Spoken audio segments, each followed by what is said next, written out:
each at our positions this evening had what appears to be a resolution from School District 51 regarding the agreement. However, the resolution is not signed. I did not have any opportunity to talk to the school district's attorney today, so I don't know if this action was taken last night. So it was. I watched the meeting. So if in fact it is signed, then it would appear that the district is accepting the opportunity to proceed with an agreement. And the agreement that we provided to you in your council documents this evening is the latest version of that agreement.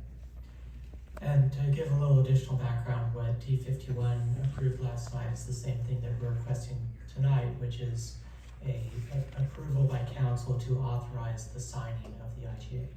There are still a couple details being worked out. It's nothing substantive as far as we know, and if there were something substantial, it would come back. But we didn't want to do the IGA specifically because there may be some minor wordsmithing that goes on, and then it would have to come back for another vote at that point. So what they did is authorize the signing, barring any major changes. We're asking the same tonight, which is that the city council authorize the city manager or council president, I'm not sure who would be the signatory on that, to sign the future IGA once the details of it are worked out. And the main question has been just around the gymnasium and band room demolition and what would happen if they went over the 800,000, which isn't really likely from what I've been told, or not likely at all. So we're trying to figure out what exactly they're asking. Again, if there's something major that they're asking for that's different from what's in the current IGA, we'll check in with council. But if it's the IGA as it stands, with minor revisions, which we think we can get it to, then we would be authorized to sign it on behalf of the city. So that's the gist of it. Other than that, the IGA that was added to packets, I believe, yeah, was added to packets. That's the working document at this point. And so are there any questions or comments on the current status of that IGA with T51? I have a couple of questions. One is actually just mechanical, and it's the way that it reads. How can I get back to that one? So, John, it's really just the very first reference to the pool is just the pool. So I think we need to add OM pool and then the parenthetical as well. It's very, very first reference to it on line 12. The second one is the lack of specificity in the part about the demolition. So it says, however, to eliminate the opportunity for vandalism, the district will demolish the gym and band room within 120 days of the date of this agreement.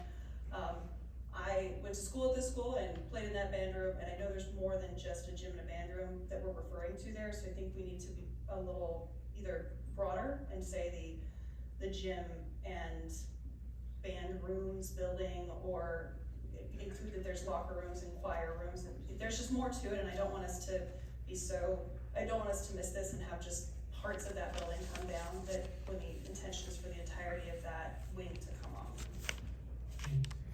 Thank you for that, Councilmember Stalvin. What we have actually seen from the school district is a quote that would be inclusive of those entire structures. In essence, everything north of the entrance to the pool is what is included in that. But your point is well taken. We can certainly make it perfectly clear that it is everything to the north of that entrance. Great. As it relates to the name, we will look at that. That particular building has had lots of names over the years, and I believe the correct complete title is Orchard Mesa Community Pool. And Community Center. We've had All correct. The school district attorney, we will make sure that it is properly referenced, but as you correctly identify, it is not consistent in that initial paragraph of the document. It's minor. It was just something I wanted to make sure that we had in place. This is an important document to get very right because of the history. The other question that I had was whether we have an estimate. We reference here all of the things that we're taking on from a financial perspective in terms of operations and obtaining things that we have not had to obtain before. I think that especially as we're going into budget season and we're talking about priorities, we're talking about expenditures, I'd like to see what an estimated dollar amount is gonna be for us taking this on wholly. Certainly it's a commitment that has been communicated, though not made, until we move forward with this document, but I think it's appropriate for us to tell the community what this is, what the bill is on this, and what we are taking on and what this is gonna cost us until the expiration of this agreement, if we are the sole operator and solely responsible for all expenditures. So before I'm comfortable with that, I'd like us to be able to communicate that to the community. Are you talking about the liability and casualty insurance, or what specifically? Everything. We talk about, there are a number of things we reference in here about what the city is taking on.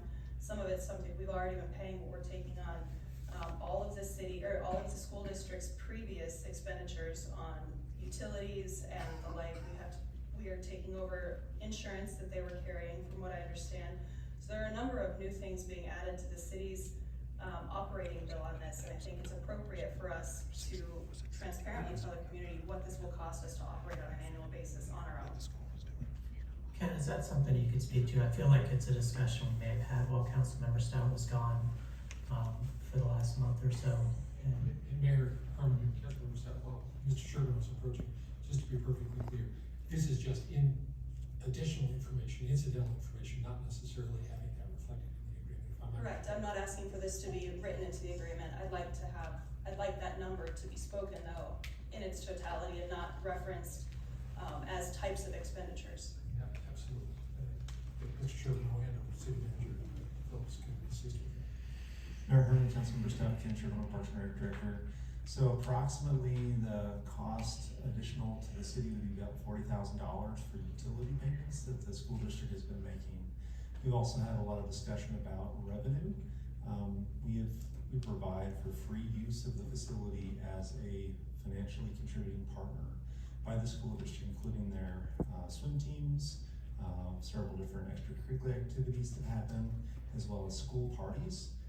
We have historically not been charging for those because of the fact that they are financially contributing partners. So with this IG, that would obviously remove that, and then we'd experience a revenue loss of around $10,000 if we continue to allow for free use, which from my perspective is recommended to get this agreement signed. I think that there's a lot of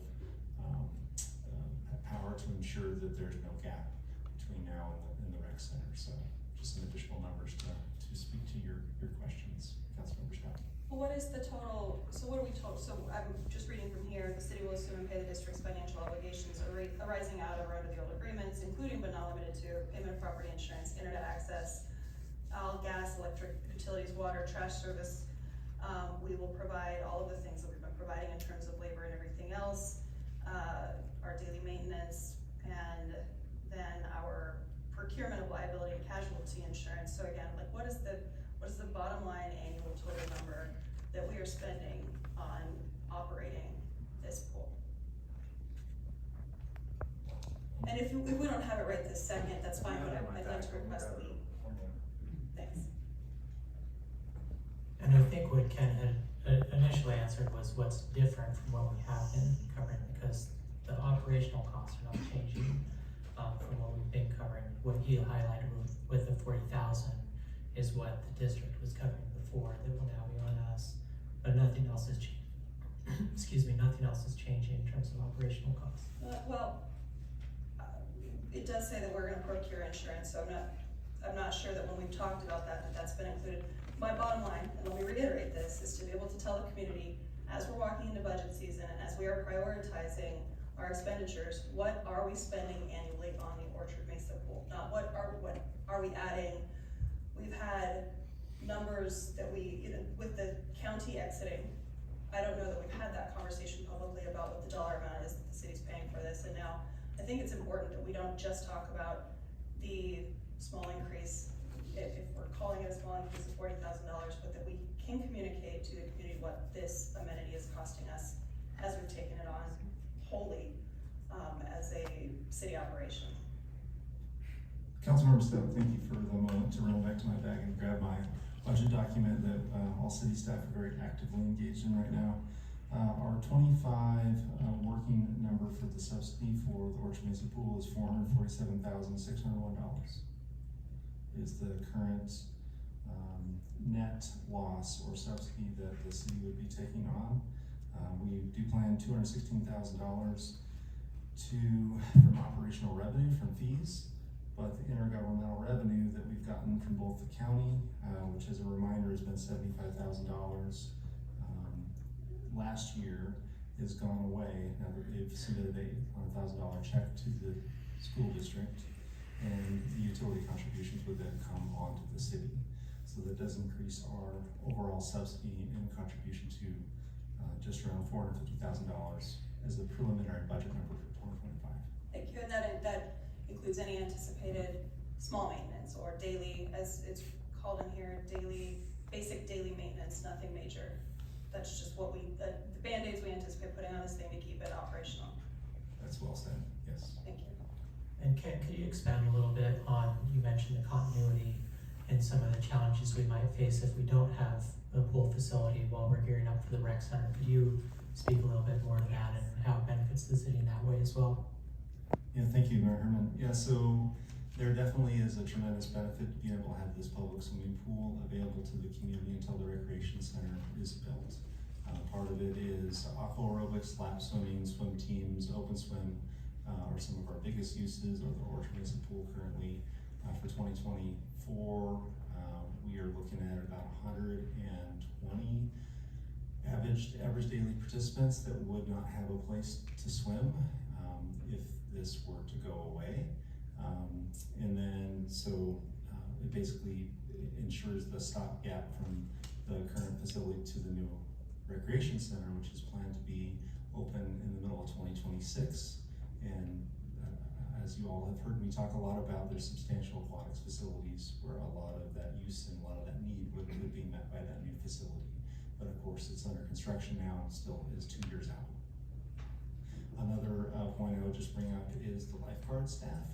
So a huge benefit to having a trained professional lifeguard staff currently would be very challenged if they didn't have a facility to continue their training and continue to have the high level of safety that they're able to deliver and achieve at the Orchard Mesa pool. So it'd be a much heavier lift if we had to recreate that ahead of the recreation center opening. To the question of the liability and casualty insurance, is that something we have currently carried prior to us taking over full responsibility and costs? It's my understanding that it is part of the city's declarations. The reason we put that in there as written is potentially in case there was some expectation of some additional coverage, which we have not received any requests. So it would be not insuring for the property. If the school district had some expectations that we would be insuring for the property, but presently its liability and casualty would be within the city's insurance.